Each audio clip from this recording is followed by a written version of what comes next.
एक समय की बात है। एक जंगल में शक्तिशाली शेर रहता था। शेर की गुफा के पास ही मधुमक्खी का छत्ता था।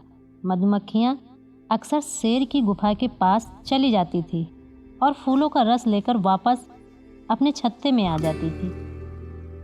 शेर को मधुमक्खियों का इस तरह अपनी गुफा के पास आना पसंद नहीं था। एक दिन मधुमक्खियों की रानी शेर की गुफा के पास आ गई। मधुमक्खियों की रानी आकार में साधारण मधुमक्खियों से थोड़ी सी बड़ी थी। मधुमक्खियों की रानी को देखकर शेर बहुत नाराज़ हुआ और उसने ज़ोर से आवाज़ देकर मधुमक्खियों की रानी को बुलाया और चिल्लाते हुए बोला, तुम लोग दिन भर मेरी गुफा के सामने मंडराती रहती हो। अब अगर तुम या कोई भी मधुमक्खी मुझे दोबारा दिखी तो मैं तुम्हें मार डालूंगा। शेर की बात सुनकर मधुमक्खियों की रानी बोली, शेर महाराज, मैं मधुमक्खियों की रानी हूँ। हम तो जंगल के फूलों का रस लेने आते हैं और फूलों का रस ले जाकर शहद बनाते हैं। इन फूलों पर तो सभी का हक है।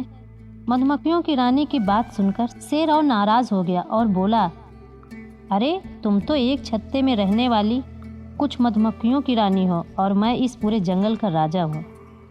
तुम जब भी आती हो तो मुझे प्रणाम किया करो, अन्यथा मैं तुम्हें मसल कर रख दूंगा।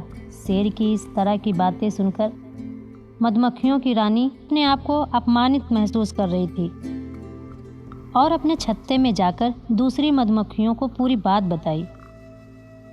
अपनी रानी की इस बेइज्जती से सभी मधुमक्खियाँ बहुत क्रोधित हुई और अब सभी मधुमक्खियाँ शेर से बदला लेना चाहती थी।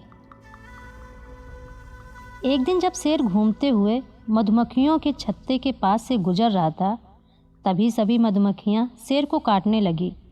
मधुमक्खियों के इस हमले से शेर दर्द से बुरी तरह चिल्लाने लगा, लेकिन मधुमक्खियों ने उसे नहीं छोड़ा। शेर समझ गया था कि मधुमक्खियाँ अपना बदला ले रही हैं। अब वह किसी तरह अपनी जान बचाना चाहता था। शेर वहाँ से भागता है, लेकिन मधुमक्खियों ने उसका पीछा नहीं छोड़ा।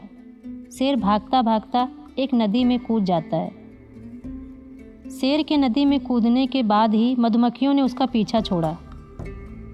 इस तरह शेर ने पानी में कूदकर अपनी जान बचाई और मधुमक्खियों के डर से दोबारा अपनी गुफा में नहीं आया।